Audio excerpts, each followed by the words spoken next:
compliqué dans lequel notre pays se trouve et que le monde entier se trouve, où l'intolérance, véritablement, voire le racisme s'est banalisé. Les minorités sont pourchassées partout dans le monde, que ce soit aux États-Unis, que ce soit en Europe et en France. Donc dans un contexte tel que celui-ci, avec les menaces importantes que nous avons connues dans notre pays à l'été dernier, avec l'extrême droite qui était à 2 pas d'arriver au pouvoir, eh bien voir une juridiction française se pencher sur cette affaire et rendre une décision telle que celle-ci, c'est-à-dire une décision qui dise à la ville de Biarritz d'abord que ces délibérations qu'elle a prises et qui ont acté cette appellation, que ces délibérations sont irrégulières, elles sont illégales, c'est une décision historique. Le juge administratif est allé dans le sens de notre mouvement, de notre réseau Mémoire et Partage. Il est allé dans ce sens, pourquoi? Parce que cette appellation n'avait que trop duré.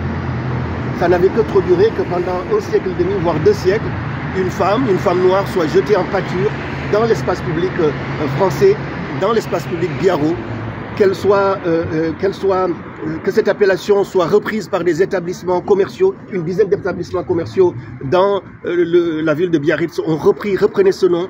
Nous avions notamment la gare de Biarritz qui s'appelait ainsi. Vous arriviez à Biarritz, la SNCF où notre président a travaillé, vous disiez, vous êtes arrivé à Biarritz la Négresse, l'aéroport s'appelait comme ça. Le péage aujourd'hui avec Vinci, et ça je vais y revenir tout à l'heure, le péage La Négresse est un péage autoroutier que vous ne pouvez pas contourner quand vous traversez le Pays Basque. Donc véritablement cette décision de justice, elle rétablit cette femme dans sa dignité, dans son honneur. Et elle remet en cause finalement tout cet argumentaire de très mauvaise foi que la ville de Biarritz, mais aussi certains biarros ont eu, un argumentaire reposant sur le fait que finalement ce serait un hommage d'appeler un quartier La Négresse. Alors la question que j'ai posée souvent, c'est est-ce que vous appelleriez votre ami aujourd'hui, votre copain ou votre copine, nègre ou négresse? Bien sûr que non. Donc en réalité, cet attachement supposé de certains biarros à ce nom n'est qu'une façon véritablement de cacher le malaise que ça institue, que ces biarros, que cette ville se soit habituée à l'horreur de cette appellation. Qu'elle se soit tellement habituée que lorsqu'on lui a rappelé, pour elle c'était beaucoup trop violent. Donc qu'est-ce qu'elle fait? Eh bien elle s'abrite derrière le fait que ce serait un hommage. Pourquoi? Parce que nous sommes encore une fois dans un contexte particulier où effectivement tout ce qui est remise en cause des dominations, qu'elles soient les dominations sexistes, patriarcales ou des dominations raciales, mais tout ce qui est remise en cause des dominations est considéré comme étant wokiste, comme étant de la cancel culture. Eh bien nous ne sommes pas pour la cancel culture, nous ne sommes pas pour le wokisme. Notre mouvement depuis maintenant 25 ans a travaillé sur la plupart des rues, des ports de négriers en France en demandant qu'on mette des panneaux explicatifs, non pas qu'on débaptise, mais qu'on mette des panneaux explicatifs. Mais admettez que c'est compliqué. C'est compliqué quand même que pour une ville, on mette un panneau explicatif. C'est pour ça qu'il fallait passer par la justice. Nous sommes passés d'abord par le dialogue. Nous avons écrit à la ville de Biarritz qui n'a jamais daigné nous répondre, véritablement. Et c'est à la suite de notre mobilisation lors du sommet du G7, mais surtout, et c'est important, à la suite de notre arrestation, de mon arrestation brutale et violente par le député européen du Rassemblement national, Mathieu Vallée, qui m'arrête le 22 août 2019 sur la gare de Biarritz, qui me brutalise, qui me poursuit en justice. C'est véritablement à partir de ce moment-là que les choses bougent, puisque cette arrestation est d'une telle violence, d'une telle injustice que ça nous a poussé à nous interroger et à fouiller véritablement et à nous rendre compte de l'ampleur de l'insulte terrible qui est jetée en pâture dans le quartier de Biarritz, dans la ville de Biarritz.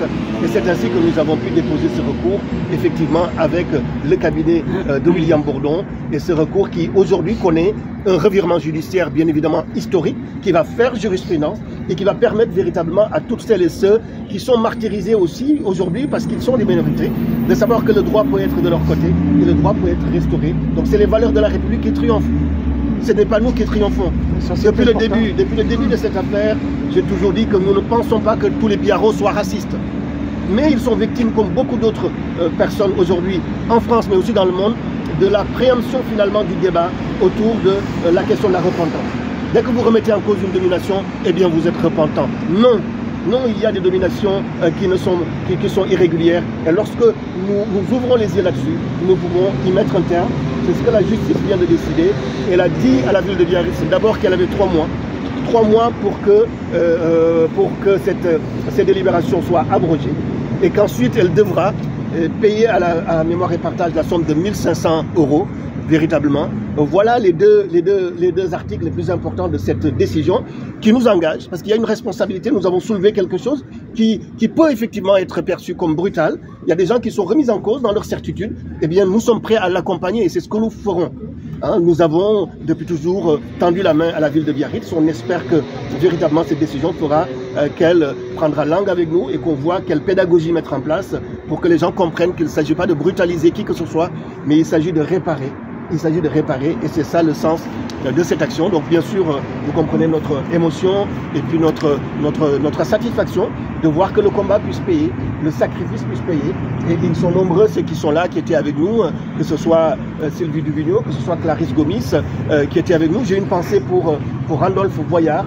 Randolph Voyard est un militant qui est décédé malheureusement et qui était avec nous. Je veux aussi avoir une pensée pour Galerie Gouré, qui est Biarro, qui habite à Biarritz, qui était conseiller municipal de Biarritz. C'est un des premiers à avoir lancé cette affaire-là, véritablement à Biarritz. Nous avons appris cela grâce à lui et nous avons continué ce combat. Donc voilà, merci beaucoup vraiment pour votre présence. Je ne sais pas si vous avez des questions. Pardon. Dénomination, puisqu'on dit qu'on pourrait doubler le nom de cette personne, son vrai nom, etc., ou l'appeler de son nom basque. Qu'est-ce que vous en pensez? Ce quartier avait un nom basque. Le nom basque de ce quartier, c'était Araosta. C'était Araosta. Araosta, ça veut dire poussière. Quoi de plus naturel qu'une ville du Pays Basque donne à un quartier un nom basque. Donc c'est beaucoup plus naturel. Donc bien sûr, nous espérons que la ville de Biarritz va redonner à ce quartier le nom d'origine qu'il avait avant qu'il ne soit appelé la négresse, parce que véritablement, il nous est impossible de connaître l'identité réelle de cette femme, si tant est qu'elle ait existé, puisqu'en réalité, rien ne certifie que cette femme a vraiment existé. Seulement, on a une appellation, la négresse. Et puis, on a des représentations caricaturales. Et à partir de maintenant, nous serons très vigilants sur ceux qui feront des représentations caricaturales des femmes noires. Puisque vous allez à Biarritz aujourd'hui, vous allez au dock de Biarritz, vous avez une représentation caricaturale d'une femme noire, les lèvres pulpeuses peintes en rouge. Donc cette représentation, elle doit cesser.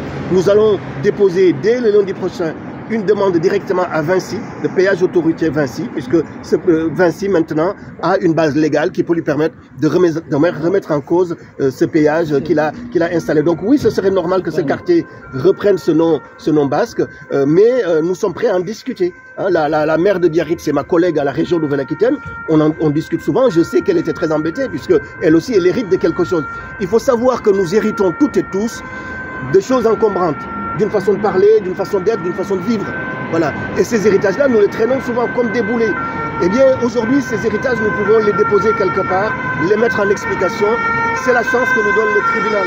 Le tribunal nous donne véritablement une chance de faire la pédagogie et de remettre en cause véritablement ces clivages racistes et ces clichés sexistes qui prospéraient dans le Pays Basque.